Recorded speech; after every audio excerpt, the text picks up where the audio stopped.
Now that Nanook is dead, we have 3 bosses left. Well, really 2, but I'm gonna be fighting 3. And the reason is, one boss I killed, but the footage got corrupted, so I'm gonna have to fight them again. But one of the bosses that I have not defeated yet is Mothman. Now, Mothman, at first, I had no idea where he spawned. I found out he has a rare chance of spawning at any of the abandoned villages, which many of we found during this series, especially in the first couple of episodes when I was doing a lot of exploring. Well, this one here is probably the closest to my base. It's a bit far off, but it sure enough had a Mothman spawn, and it turns out he is actually aggressive and will attack you. He is fast as fuck, so I quickly got into a building, hopefully to hide from him. Luckily, he cannot go into the buildings because the entrance is very small, and of course my guy is really large, so I don't even know how he fits. But the one that got corrupted footage is this one right here, the mammoth boss. I believe it's called Yakawi. Regardless, I did manage to defeat him to the loss of many of my dinos, and that's why I'm gonna have to do something different in order to re-fight him and re-record it. But for right now, we're gonna save that for later. I went ahead and I put a platform saddle, which by the way I found on a beacon. I did not craft it, I don't have a fabricator, but I found one and I put it on my mosasaur that I tamed, and I hopped onto my thylaco and I got a ride all the way to the desert. Why are we going to the desert? Well, for one, we need to find out where the Thunderbird is, which is one of the last ones that we need to defeat, and also there's the entrance to the spirit world in the desert. Now, I kept hearing people in the Discord kept talking about spirit world. Eventually somebody said that the entrance is on the northern end of the desert. The reason I have the Thylacoleo is so I could do that right there and climb up the wall with ease. They are pretty much my favorite transportation mount that's, you know, versatile and could climb up pretty much any surface. Of course the Megalania could do that too, but the Thylacoleo is faster. I eventually find the entrance. It's this cave right here with all the crystals. So I enter forth, and I will eventually come across a glowtail. These are one of the few aberration creatures that can spawn in this area coming up, as well as some other unique creatures that you probably won't see on any other map. I would have loved to tame this little glowtail, but I didn't have the method of taming it, so I continued a few more steps where I saw a ghost T-Rex, or a spirit Rex, however you want to say it. Now, if you kill them, you can get a skin to put on your T-Rexes to make them look like that. So, this is the spirit world. I actually find it rather underwhelming because it just feels like a crevice in the desert. It doesn't really feel mystical. If you asked me, I wish there was a lot more aberration placeables like the bioluminescent items, maybe a skybox change, something to make it feel spiritual rather than, like I said before, just a canyon in the middle of the desert that happens to have mushrooms and aberration creatures in it. Though speaking of mushrooms, this is going to be the only area in the map that you can get fungal wood, so a lot of the craftables that require fungal wood, you can get them here, as well as other aberration creatures besides the glow pets. I believe there were also bulb dogs if I remember correctly, and there's also roll rats, as well as snow owls or ghost snow owls as you see right there. Now, this whole area is out of bounds, so there is no map. It is very small, so it's not really that expanse, but you can still get lost if you don't keep track of where you're going. And by the way, as you saw right there, the roll rat does dig up blue crystals, so you can get those if you need them for any reason. Anyway, I made my way back to the desert, and here is one of the larger abandoned camps. Above it is the Thunderbird. The Thunderbird is going to be the last boss that I have to face. I can't face it right now because I don't have my arsenal as well as all of my dinos, and it's gonna be quite a pain in the butt to bring them all here in order to face the Thunderbird, which is why it's gonna be saved for last. Now, there's this little like mine shaft in the town that you can go into, and there's a lot of really cool like crystals that you can find down here. There's also a obelisk summoning pad deeper within, though there's nothing you can really do with it because there's no bosses that you summon from the obelisk. Leaving back out to the town, you do have to be careful because there is a chupacabra spawn out here. So luckily I didn't see it this time around, but I am warning you that it can be there, and they do pack a punch. Now then, in order to start getting ready for the Thunderbird fight that I will eventually have to do later on,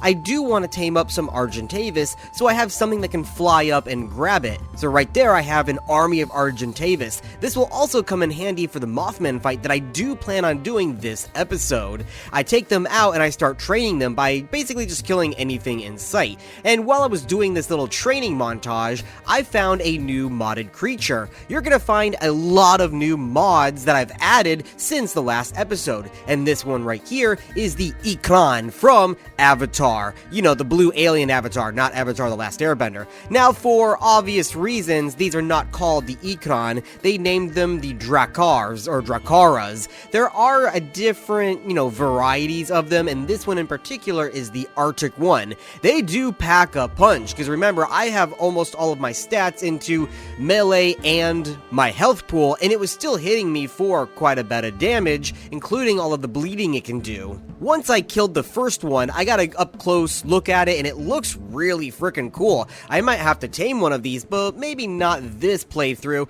It'll probably be in Season 2, which I already have planned out once I defeat the Thunderbird. There was a couple other ones in the area, so I take them down. I have my Argentavis nearby, but I didn't know how hard these things hit, and I didn't want my, newly tamed Argies to get killed right away. Now, something I really don't want to do, but I'm gonna do it for only one reason and one reason only, is I'm going to make a Rex army. Now, I'm doing it at this point because I had not made the rule that I cannot do it in this playthrough, but it's because of this is why I made it a rule in my new Ragnarok series that I will not be making a T-Rex army because I think it's a bit cheap.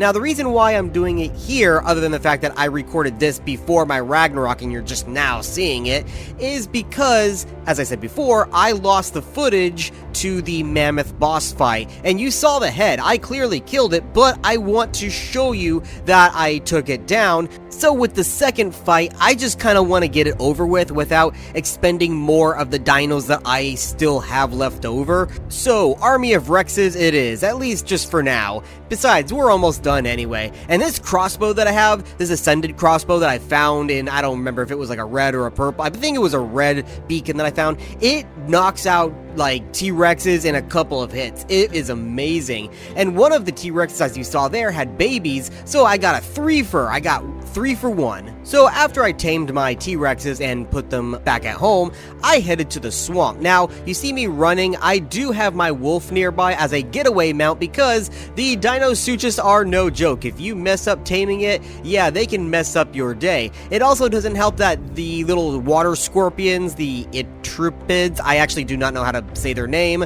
but they are everywhere. Since the last time I played, they are in every body of water, including the pond outside of my house, which there never used to be anything there before. And yeah, by the way, I did tame the Dinosuchus after dying once to the water scorpions. I had to run back and claim my body. But as I was saying, the water scorpions are terrible, which is why I'm also taming this Sarco. And by the way, I did get attacked by an American alligator. They're basically baby Dinosuchus, but they're easier to kill and easier to tame if you can tame one. But yeah, I don't really need one, so I just kind of kill it. But yeah, the Sarco is going to have one job and one job only, putting him in my pond to eat those water scorpions because they killed me 3 times. I didn't show the footage because it was kind of sad. Anyway, this is another mod right here, the Tribal Armor set, or Tribal Warrior set is what it's called. This is a paid mod that basically adds skins for your armor and weapons, as well as tools. Now, I don't really like the headpiece, so that's not going to be staying too long, but I do like the pants, boots, and gloves, so I'm going to be using this more often. You've probably already seen it if you're watching my Ragnarok playthrough. And right here is another mod that I installed that adds fantasy creatures. That right there is a goblin, and they do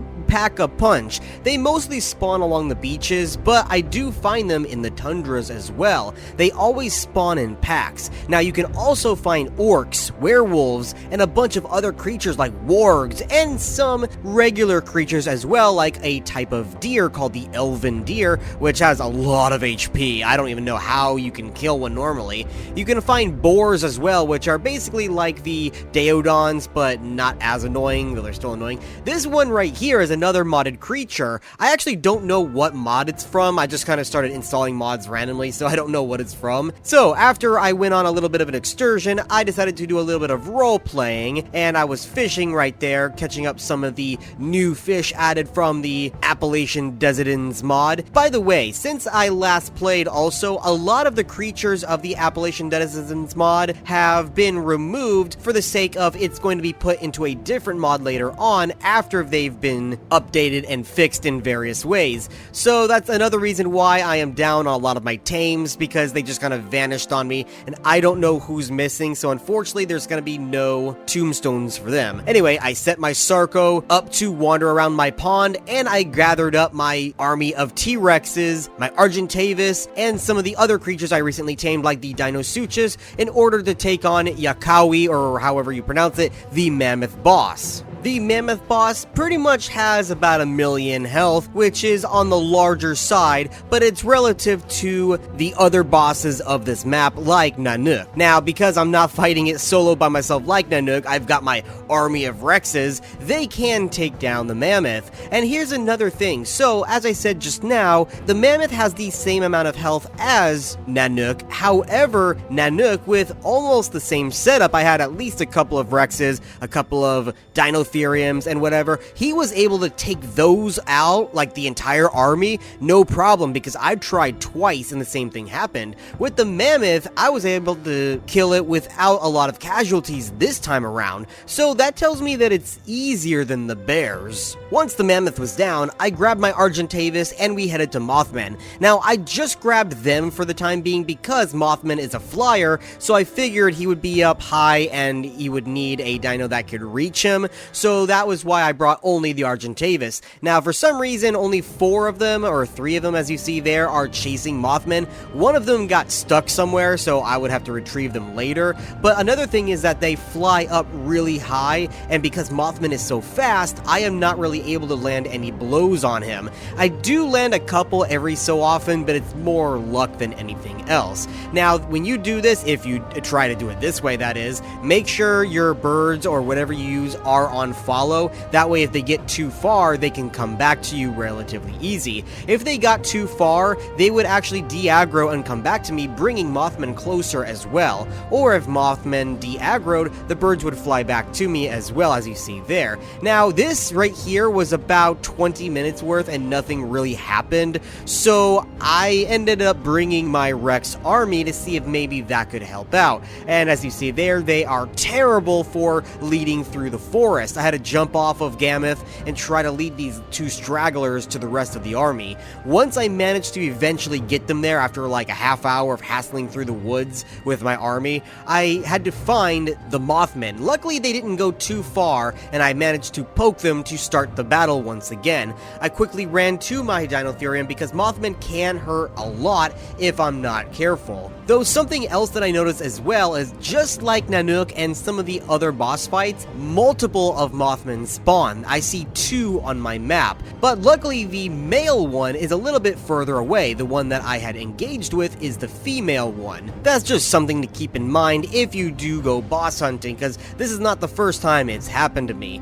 Though with more power than I had before, as the Mothman got close, all of them were able to take a bite, which means I was able to take out Mothman this time around with no casualties. So really the challenge is speed and power rather than defense. But now I have a new trophy that I put in my house. It blocks my map a little bit and it will give me nightmares when I sleep in my bed at night, but it means I only have one boss battle left until we've defeated all of the Appalachian map in primitive mode. So yeah, that's gonna be the final episode of this series, at least season 1. Season 2 is going to come later on. Like I said, I already have plans for it, and if you want to watch me play the Ragnarok map in primitive mode as well, make sure you like and subscribe. I'll see you next time. Florida Gator Man out.